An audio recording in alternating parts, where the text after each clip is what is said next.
Welcome, everybody, to Ridiculously Raw, the most must-see show on YouTube and StreamYard.com today. Hello, friends. Your ridiculously over good brother Anthony Florio here. I am joined, as always, by good old MF Michael Fletcher, and back from her 1 week medical leave. Glad to have her back, the Twisted Angel, Didi Woodson. We missed you last week, Didi. We're glad to have you back tonight. Awaiting the presence of the Phenom, Michael Bullock. We'll see what's going on with him. If he comes in, we'll catch him up on what he missed. If not, then hopefully we'll have him back on Wednesday night for Wednesday Night Mayhem with MF. But for right now, Monday Night Raw, live tonight from the Enterprise Center in St. Louis, Missouri, the home of the Stanley Cup champion St. Louis Blues. And another solid show tonight. I mean, a small step down from last week, but it was still another really good show this week. More quality matches once again. And for the second week in a row, we started it off with what ended up being a brief in-ring segment, followed by an amazing match. We started off the show with Paige. Hey, Paige, her first appearance on WWE TV in quite some time. She brings out the Kabuki Warriors, Asuka and Kairi Sane, the women's tag team champions. And, you know, she was saying how glad she was. She was how proud of them she was for, you know, winning the titles and doing what they've done without her. And then, well, for weeks, Asuka and Kairi have been, you know, hinting at a heel turn. Well, guess what? They're not hinting anymore. They cemented it. They turned heel tonight. Asuka green misted, spit in the face of Paige, blinding her, and that brought out Becky Lynch, and then it led into the match, a match that was advertised in advance. Raw Women's Champion Becky Lynch versus one half of the Women's Tag Team Champions, the Kabuki Warriors, Kairi Sane. Winner of the match, 14 minutes and 50 seconds. It was the man, Becky Lynch, a disarm her, a tap-out win over Kairi Sane. Wow. Okay. Obviously, WWE has opted to pull Paige from the Kabuki Warriors, act as their mouthpiece. I kind of didn't think they were a great fit, but I am surprised that Creative apparently no longer felt the team needed the mouthpiece. It'll be interesting to see if Paige aligns with another team or if she plays some other role on television beyond her appearances on the WWE Backstage Studio show over on FS1. So that was a solid way to start right there. And then as far as the match goes, I mean, it's between one of two matches for me for Fight of the Night. This is one of them. I got to give this a solid 4, maybe 4.25. Very pleasant surprise. It's not that I'm surprised the match was good because of who was involved. It's that I'm surprised given so much time and had a good competitive match. And I didn't think that would be the plan when Lynch got the better of the Kabuki Warriors when they fought at ringside before the match. And especially with Asuka out there, I was sensing some sort of disqualification that was coming. But thankfully that did not happen.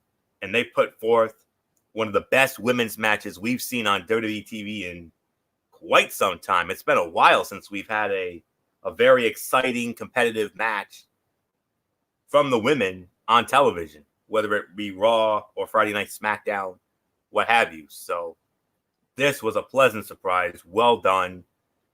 You can make an argument for Fight of the Night, although there is another match that I'm leaning towards for that argument, that same argument. So well done. Great way to start it off. I mean, the first 30 or so minutes of this show, I couldn't have asked for anything better. Just like it was last week, where we had Ric Flair and Drew McIntyre, and then that awesome match with McIntyre and Ricochet. I'll tell you what, if this is our formula going every week, if we're gonna have, you know, brief in-ring segment and then it leads into an amazing competitive match, do it every week, please. I'll take more of it. That's all I can say. I don't care who it is.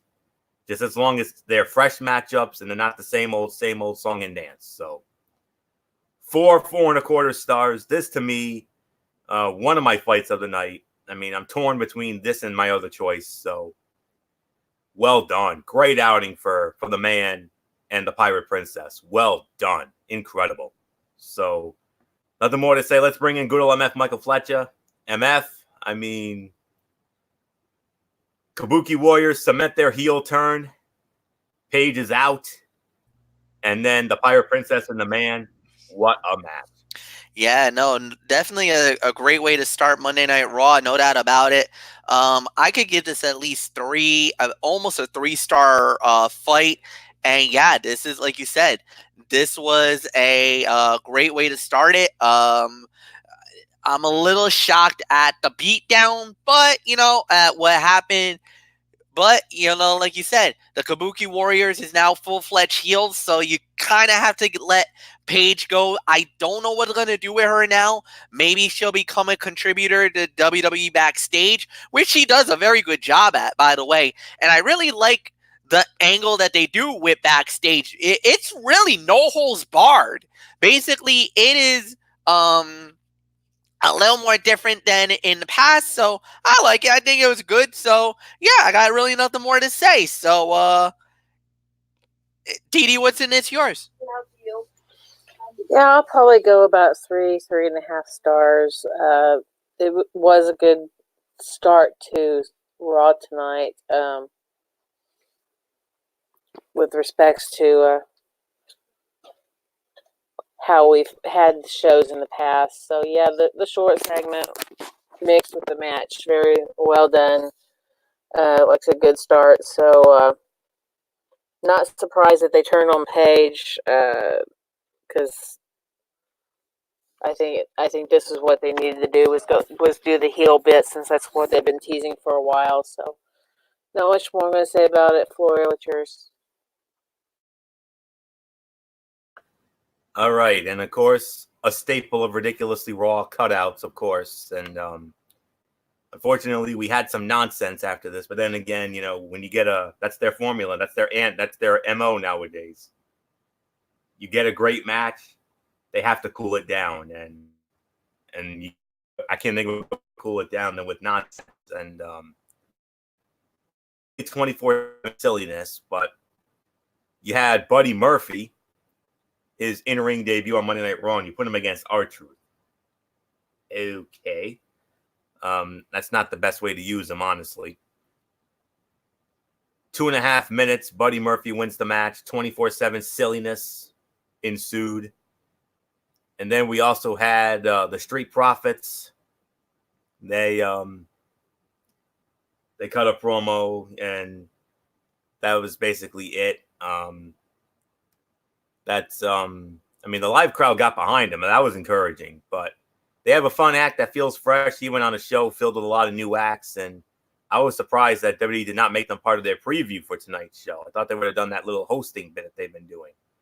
But short and sweet promo. I'm not going to waste any time on that. Let's get into this. Return match from last week. Drew McIntyre against Ricochet. The only difference was Ric Flair in Drew McIntyre's corner. Well, then again, Ric Flair was in McIntyre's corner last week. But Ricochet had backup of his own in the form of the immortal Hulk Hogan and the mouth of the South Jimmy Hart.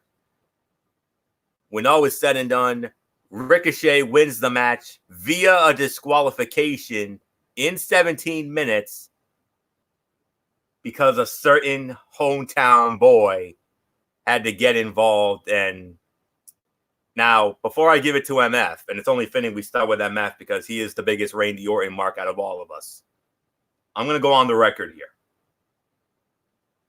The match was amazing again. McIntyre and Ricochet, they deliver.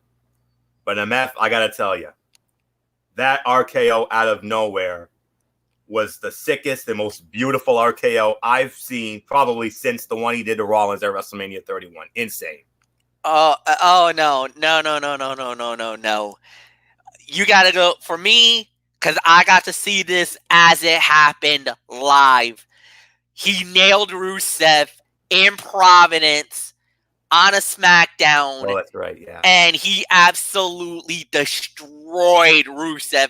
And me and Michael Bullock both went bonkers on that one. Randy Orton, you crazy son of a you-know-what. You ruined a good match. Why? This was, oh my God, this was Fight of the Night status. It was going Fight of the Night. And you had to come in and wreck it. Why? Ugh. It was a great match, no doubt. I'm gonna give it fight. It was a great matchup. I could even call this 3.5 stars. Like, it was that good. But the ending with Orton interfering, I gotta give it another 3. And if this was what you're talking about possibly where this could be been Fight of the Night, you got a definite argument for that.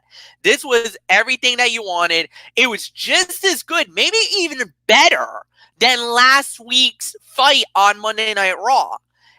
But the ending left a sour taste in the mouth. But I get it. This was a little bit because Team Orton, this is Ric Flair's captain going into the Crown Jewel fight. So I get it. Orton getting a leg up on Team Hogan, jumping Ricochet, but I don't know. This was awesome. This was, like we said, this could have been a Fight of the Night. 3 stars for the effort because the Viper decided to be the Viper. The Apex Predator showed up and dropped the 3 most devastating letters in all of sports entertainment. RKO. And poor Ricochet. Normally they talk about how he likes to take flight and likes to, spread the wings. The wings got clipped, son. You were grounded tonight by the Apex Predator. And I loved every minute of it. Dee Woodson, it's all yours, my love. Yeah, this was another really good match. But yes, it had a bad non-finish, and I think most of us probably saw that something like this was going to happen with this leading up to Crown Jewel and the situation that we have at the 5-on-5 team. I mean, the captain don't want to be stood up or showed up by any of the members of the team. So, yeah, of course, he's got to come in and he's got to interfere and he's got to make his point. But, at the same time, I look at it this way, yeah, Ricochet won by DQ, but I have a feeling that this could lead to maybe Team Hogan winning at Crown Jewel. So we'll have to kind of wait and see what happens with that. I kind of agree with Fletch. I'll go about 3 stars because it was a very well done match until you got to that ending where you just had to throw Orton into the mix. So if it wasn't for Orton, I would go a lot higher with this. So not much more I'm going to say about it. Florio, it's yours. Normally we do frown upon disqualification finishes, but this is one time I'm actually gonna let it slide here. Because of the DQ finish, yeah, I will give Becky and Kyrie the Fight of the Night honors, but this was on its way to being another instant classic between these two. I would love to see these two in a best of 7 series. You give me these two in a best of 7, I'm in that. I'm all in all day. So another very good match, and I'll take the DQ finish over the parody booking that Ricochet going over McIntyre cleanly would have been. I just hope that McIntyre taunting Hogan isn't being done to set up McIntyre to get roughed up by Hogan to take the fall for his team on Thursday. Then again, Randy Orton beat Triple H at the last Saudi show, and that's basically been forgotten, so maybe it doesn't even matter. And speaking of Orton, it's odd that he's a heel, and yet WWE doesn't seem to mind him being cheered. In fact, they even replayed the shot of the young girl freaking out over him after the match.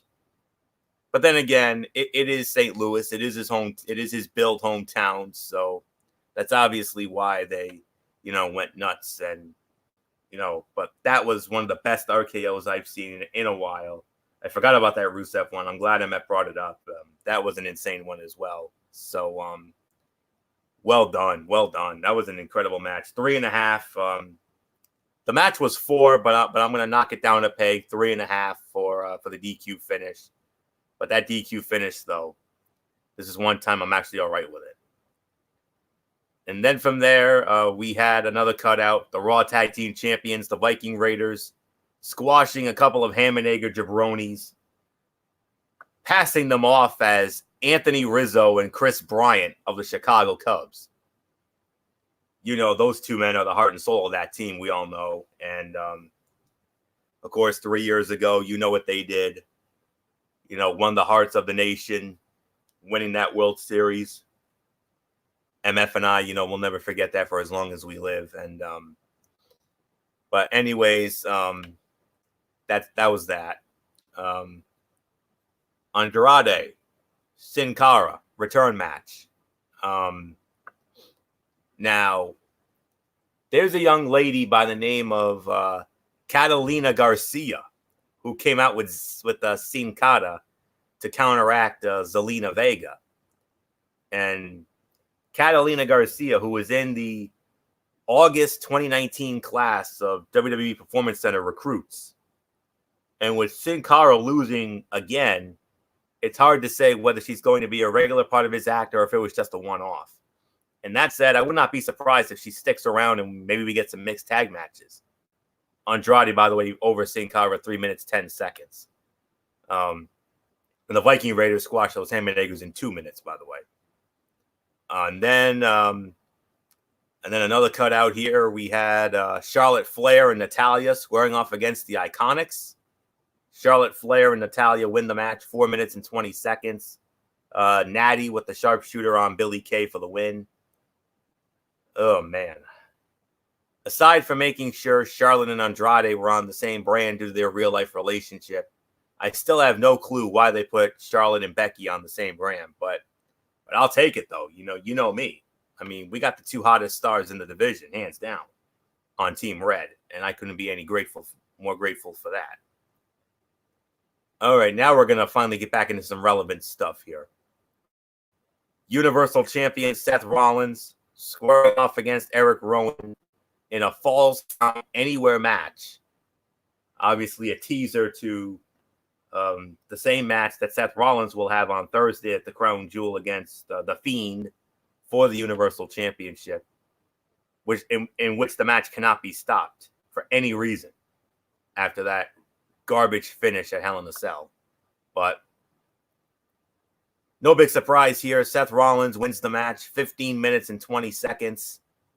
Didi Woodson started with you here. Outcome was never in doubt, but how was that Falls Count Anywhere match? Good, great, what? It was solid. The guys worked hard, but yeah, I mean, it just felt like any other Falls Count Anywhere match. I mean, it kind of dragged a little bit. So I'm only going to give it about 2.5 stars. I know they're trying to hype up Rollins for Crown Jewel, but I mean, I didn't see this actually doing that. I just see it as, it was almost too long. I mean, for the the type of match they were doing here, I think it just ran a little bit too long. So yeah, not much more I'm going to say about it. So it's yours. A little disagreement here. I'm going to give it about 3, maybe 3.5. Third best fight of the night. I'm shocked that they didn't blow off the brand split rules to have Bray Wyatt get involved in this somehow. I'm not complaining. I'm just surprised. I guess the forklift finish was meant to protect Rowan. If Rollins wins at Crown Jewel, then I expect something even more over the top, as it would be a big mistake to have him pin the Fiend. So that's really all I can say on that. But it was solid for what it was. 3.5. I think that's the appropriate rating here. The outcome was never in doubt. We knew Rollins was going to win it. So So really nothing more to say. MF, your thoughts on this Falls Count Anywhere match teaser?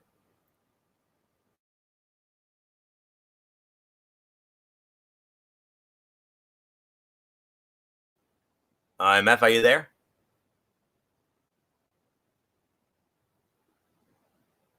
All right. I guess I'm just gonna have to move on then. We'll wait. Okay. There's MF. All right, MF. Your thought on Rollins and your old friend Rowan in that Falls Count Anywhere match? I mean, good match, solid fight. I could give this about 2.5, 2 3/4. It was expected for Rollins to win, keep the momentum going heading into Crown Jewel on Thursday. So no, really no big surprise there. It was, like I said, decent fight. Nothing more to say. Florio, move on. We move on to Humberto Carrillo. I mean, if this next match doesn't prove that they're behind him, they have a future for him. You remember last week they put him against Rollins, and those two tore the house down. Another week, you're now facing the number 2 champion on Monday Night Raw. You're facing the United States Heavyweight Champion, the phenomenal AJ Styles. And that's what we have here. AJ Styles against Humberto Carrillo. AJ Styles wins the match, 9 minutes, 25 seconds with the calf crusher. Man, this was a 2.5 to 3 star match.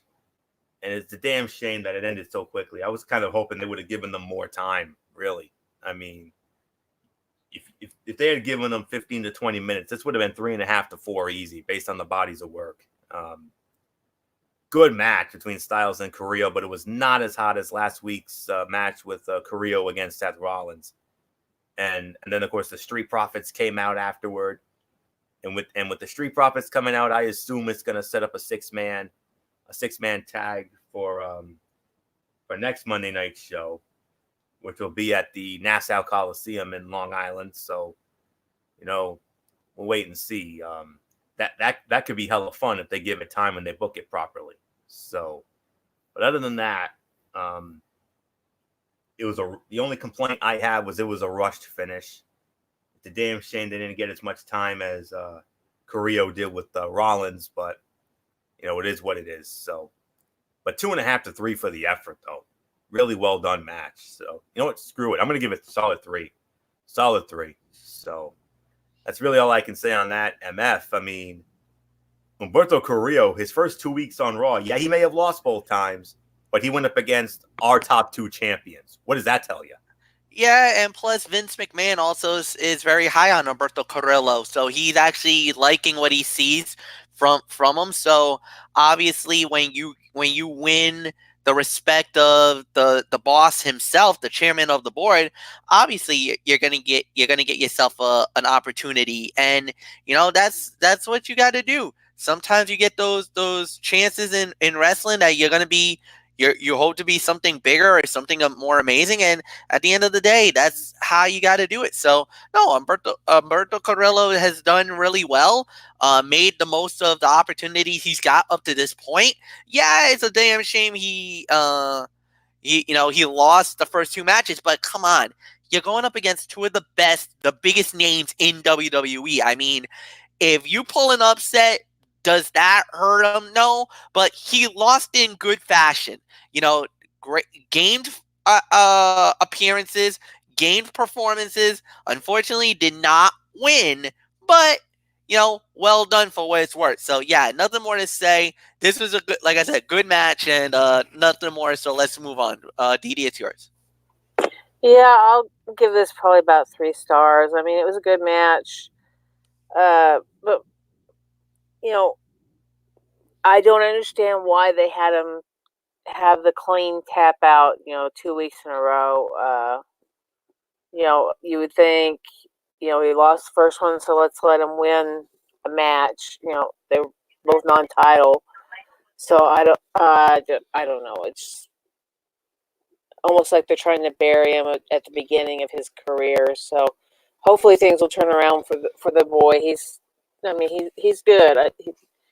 He deserves a better chance than what he's got right now. I mean, yeah, he's had two of the top stars on Raw, but I think he just needs a chance to really showcase what he can do, and not put him in one of these matches where he's not going to win in the end. So, not much more I'm going to say about it. It's yours for you. Now, I'm going to be honest here about what's coming up here. Whenever there's a match or a segment that I'm unsure of, I'm gonna have MF invoke his executive producer card right here. All right, what's up? So, Mr. EP, we closed the show, and I don't know why, but we closed the show with the King's Court / Divorce Court, whatever you want to call it. Okay. With Rusev and Lana and Lashley. So I ask you, should we get into this, or should we just skip it and move on? If you feel like it's relevant, we talk about it. But if you feel like it's unnecessary, then I would say we just scrap it altogether. You're the host. I would leave the ultimate decision to you. Do you want to get into an MF? Personally, me, no. And I don't know about Dee Dee. I don't know what her thoughts would be on. I would probably guess she would probably want to move on from that as well. So, but again, you don't want me commenting unless you want to rant. I will. Then you got her answer on that. I'm taking that as a no. So that's definitely a no on her. Yeah, we're gonna. We'll scrap it. We'll yeah. scrap it. Okay. So, done. Yeah, we're gonna scrap it here. Yeah, I mean, of all the things to close the show, you had to close it out with far and away the worst thing that's going on the show, far and away. But I will say this though. Rusev is over enough that the live crowd had some fun with it. It doesn't change the fact that the storyline is hokey, but at least it didn't die 1,000 deaths in front of the live crowd. But that's really all there is to say on that. And I still can't get over the fact that they actually closed the show with this main event of the show. You could have given the spot to Rollins and Rowan in the Falls Count Anywhere. You could have given it to Kyrie and Becky. Heck, you could have given it to AJ Styles and Humberto Carrillo. I would have been okay with that. You could have given the time this segment had and add it to their match, and it would have been even better. But no. So yeah, they went there and then some. That's really all there is to say on that. I mean, it's beyond the point of go away. And out of all the things on Monday Night Raw, this is far and away the weakest. And I'm hopeful that we'll get something between these two soon enough, and hopefully we can blow this damn thing and get it out of here. All right. With that being said, let's get into the overall review of this edition of Monday Night Raw this evening from the home of the Stanley Cup champs. MF, we'll start it with you here. Not quite as good as last week, but then again, another week and another round of quality. I think we had 4 quality matches last week, and this week we got another 4 quality matches. Another 4 quality matches, but last week we gave it, 8 out of 10? This time around, it goes a notch down. 7 out of 10. Good Monday Night Raw, definitely 4 quality matches, but the bad was definitely bad, and you closed it with a whimper. Absolutely a horrible way to close Monday Night Raw. I've seen some bad in my day. That almost dragged the Raw rating down because you were at 8 out of 10 going into the main event segment, and then once we got that instantly dropped it a full point. You could have dropped it 1.5 points if you wanted to. So 6.5 to 7 is actually the proper rating for tonight's show. Nothing more to say. And Dee Dee, it's yours. I'm going to hit it harder than you. I'm going 5. I mean, we don't need to end the show with a Jerry Springer segment. to make it short and sweet. Too many cutouts, too much, BS through the show. Yes, we had some quality matches. Yeah, they did a pretty good job, leading up to Crown Jewel. There's just too much here that just, why do you want to put your tag team champions against jobbers? That kind of stuff don't make sense. That kind of stuff is stupid. It's just basically, killing your division. So, yeah.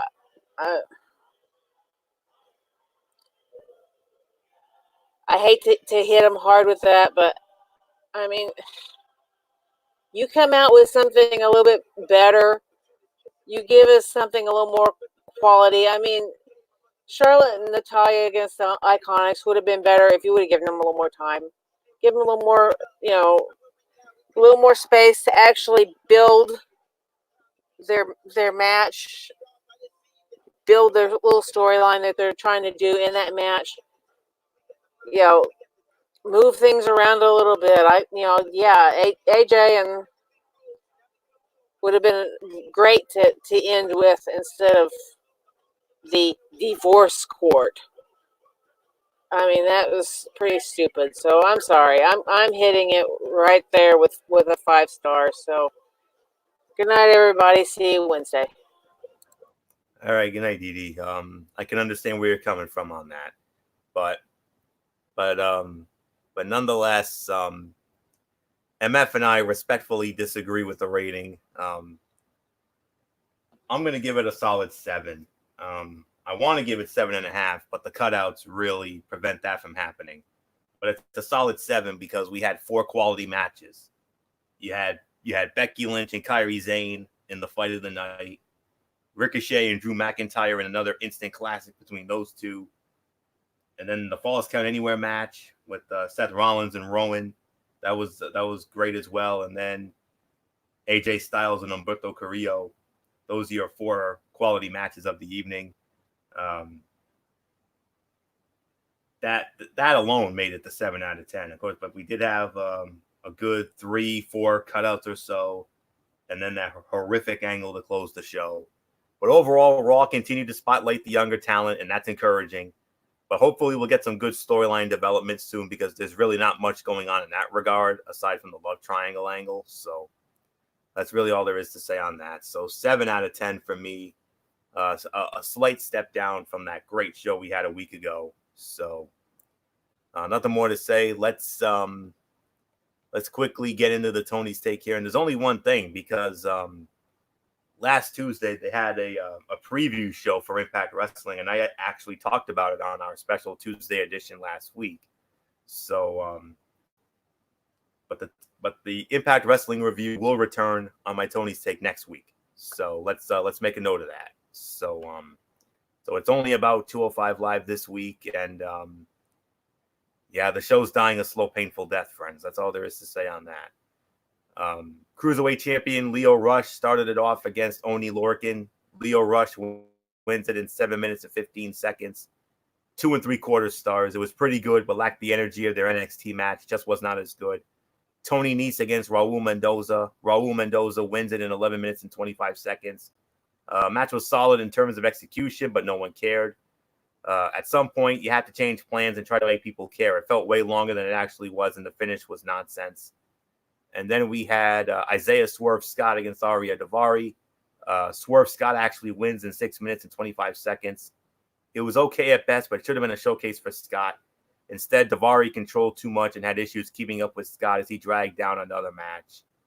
4 out of 10. Another bad edition of 205 Live. A dead and flat show. The crowd caring about nothing in matches that were impossible to get invested in. And of course, that horrible Kendrick promo. Let's get the show off Fridays and into an environment where people care. Or just get rid of the show altogether. That's really all there is to say on that. And what a damn shame, because that show was really taking off. But over the last month or so, it's going down and not in a good way.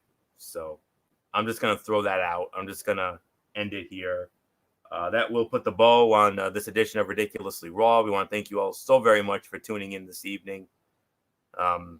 Let's bring in good old MF Michael Fletcher. And MF, we're going to set the table for a very loaded edition of Wednesday Night Mayhem, which is going to include a pay-per-view preview edition.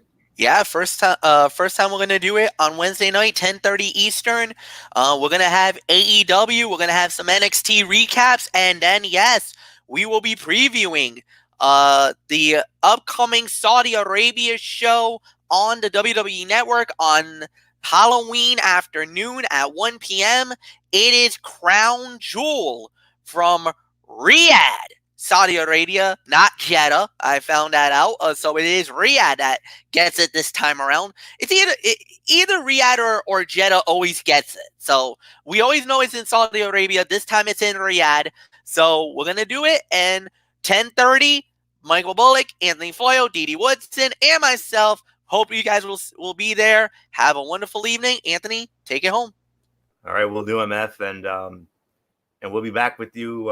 In addition to that, we'll be back with you on Thursday for College Football Thursday. And, of course, hands down, the game of the week, without a doubt. We got Georgia and Florida squaring off in Jacksonville. I mean, it's always fun when they get together. And I think this time around, it's got potential to be something really special, say the very least. Some other good games to watch out for in addition to Georgia and Florida. We got Virginia Tech against Notre Dame. We got Utah going up against Washington. We got Oregon squaring off against USC. And we also have, for the first time ever, the ABC Saturday Night Game of the Week. The American Athletic Conference is finally getting some love here. And I couldn't be any more happier about that. SMU and Memphis. So that's something to look out for on Thursday night. And then Friday night, of course, back with MF for the Friday Night Cerebral Smack Talk. Not just Friday Night SmackDown. We're also going to be talking about the Crown Jewel recap. We're also going to get into that. And then Saturday night, NFL Saturday, and another big show there. Of course, the headline game next week. It's the return of the Tony and Mikey special.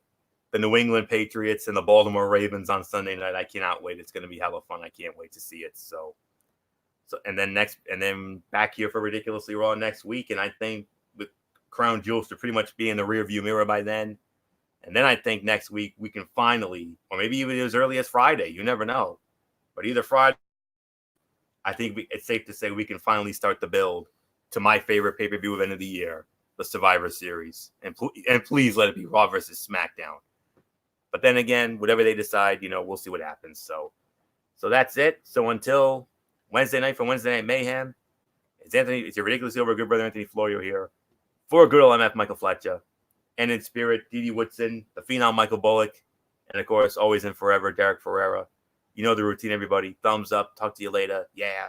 Throw it up Fortune 4 style. Bye for now, my friends. God bless. Be good to each other. Have a blessed Tuesday. Have a blessed couple of days. And until Wednesday for Wednesday Night Mayhem with MF over on Prairie Spade 95, you've been watching Ridiculously Raw right here on Zone 25 and YouTube.com and also on StreamYard.com. And remember, no matter what anyone tells you, wrestling is indeed actually real. For everybody who's been a part of this one, for now, Anthony Floyo, so long. Bye, everybody. Bye.